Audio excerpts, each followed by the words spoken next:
తిరిగి కంబం దూరాన్ని లాగితే 4వ బహుమతిని సాధిస్తారు. తూదేకుల పెద్ద చందు గారు వీరాయపాలెం గ్రామం ఎర్రగొండపాలెం మండలం మార్కాపురం జిల్లా వారి జత పోటీలో ఉన్నాయి.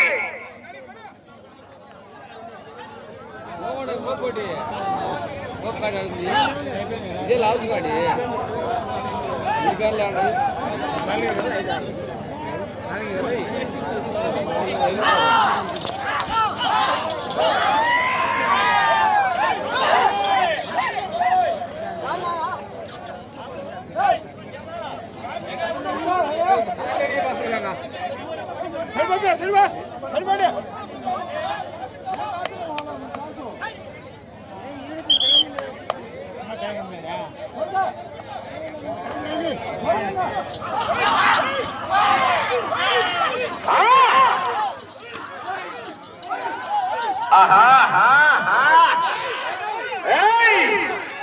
ఐదు నిమిషాల సమయం.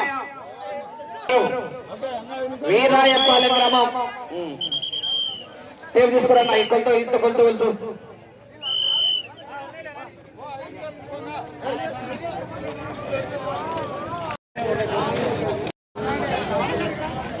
దోదేవుల పెద్ద చందు గారు వీరాయపాలెం గ్రామం ఎర్రగొండపాలెం మండలం మార్కాపురం జిల్లా వారి జత 1270 అడుగుల దూరాన్ని లాగి 4వ బహుమతిని కైవసం చేసుకున్నాడు.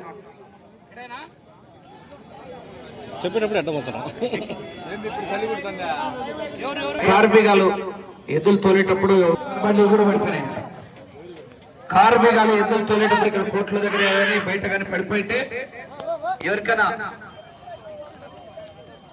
ఇప్పించుకో.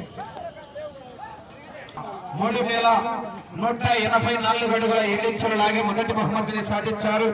2వ బహుమతిని మార్తల చంద్రబాబు రెడ్డి గారు సర్పంచ్ చౌటపల్లి వారి జత 2930 అడుగుల 10 ఇంచులు లాగి 2వ బహుమతిని సాధించారు. 3వ బహుమతిని పెరుమాళ్ళ శివకృష్ణ యాదవ్ గారు కల్లూరు వారి జత 2800 అడుగులు లాగి 3వ బహుమతిని సాధించారు. 4వ బహుమతిగా దుదేకుల పెద్ద చందు గారు వీరాయపాలెం వారి జత 1270 అడుగుల దూరాన్ని లాగి 4వ బహుమతిని, 5వ బహుమతిగా కుర్ర వెంకటేష్ యాదవ్ గారు మైదుకూరు వారి జత 1200 అడుగులు లాగి 5వ బహుమతిని కైవసం చేసుకున్నారు. ఈ 5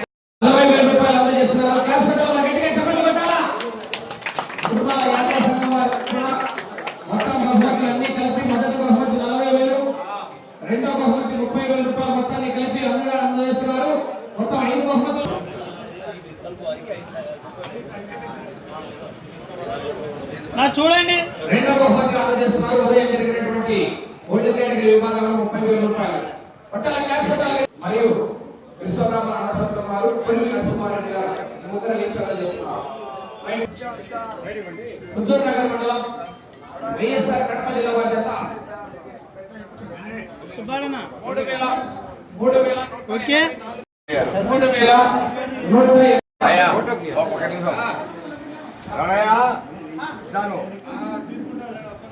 బ్రహ్మేంద్ర స్వాముల వారి ప్రియ శిష్యుడైనటువంటి శ్రీ సిద్ధయ్య స్వాముల వారి 4వ కుమారుడు శ్రీ పెద్దపేరయ్య స్వాముల వారి ఆరాధనా మహోత్సవంలో 19/3/2026 నుండి 20/3/2026 వరకు అత్యంత వైభవంగా ఈ రోజు వరకు మంచి కార్యక్రమాలు జరిగినాయి. హరికథలు అయితేమి, భజనలు అయితేమి, కోలాటాలు అయితేమి అన్నీ కూడా జరిగినాయి. అన్నదానాలు కూడా భారీగా జరిగినాయి. తర్వాత ఈ కార్యక్రమానికి బాగా ఈరోజంతా బండ్ల పందాలు, గుండ్ల పందాలు అన్నీ కూడా జరిగినాయి. ఈ కార్యక్రమం అత్యంత వైభవంగా. ఎందుకంటే ఈ పెద్దపేరయ్య స్వాముల వారి ఆరాధన ఎందుకు చేస్తామంటే ఒకానొక పుట్లో సిద్ధయ్య గారికి పెళ్లి చేసుకుంటే సిద్ధయ్య గారి గర్భవాసం నందు నాయన నువ్వు పెళ్లి చేసుకుని గర్భవాసం ముందు నిన్ను నన్ను మించిన కుమారుడు పెద్దపేరయ్య పుడతాడు. ఆయన 4వ కుమారుడుగా పుడతాడు. ఆయన విఘ్నేశ్వర అవతారము. ఆయనకే ముందు పూజ జరుగుతుందని ఎప్పుడో చెప్పినాక బ్రహ్మంగారు. అది ఆ ప్రకారంగా ఆయన రావడము, ఇక్కడ తపస్సు చేయడము, ఈ యలమవారి కొండ మీద 24 సంవత్సరాలు తపస్సు చేసి వచ్చేసరికి తండ్రి గారు సమాధి అయిపోయినారు. అప్పుడు ఆ సమాధి అక్కడ ద్వారం దగ్గర నిలబడి ఆయన ముందు పోతే నాకు కావాలా మీరు పక్కకు జరగమని చెప్పినాడ.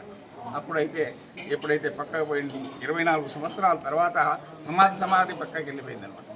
ఆ తర్వాత అక్కడ సమాధి కావడము కాబట్టి మాకు అప్పుడు ఆర్థికంగా చాలా లోటు ఉండేది, డబ్బులు చాలా బెదిరికంగా ఉండేవాళ్ళు. అందుకోసమే మేము రెండు ఒకేసారి చేస్తూ వచ్చాం. ఇప్పుడు సిద్ధయ్య గారి ఇది మామూలుగా అయితే పుష్యశుద్ధ సప్తమి. ఇప్పుడు మేమంతా కూడా చాలామంది 11 మందిమే ఈ సిద్ధయ్య గారికి సంబంధించినటువంటి వాళ్ళము ఇక్కడ పీఠాధిపతులుగా ఉన్నాము. మేమందరూ కూడా తలా కొద్ది రోజులు పూజలు చేసుకుంటూ ఇక్కడ ఈ ఆరాధన జరుపుకుంటూ ఇలా మేము చేస్తూ వచ్చామన్నమాట. నా పేరు సిద్ధయ్య గారి స్వాముల వారికి 8వ తరం మనవడు రామకృష్ణ పరబ్రహ్మ స్వాముల వారికి.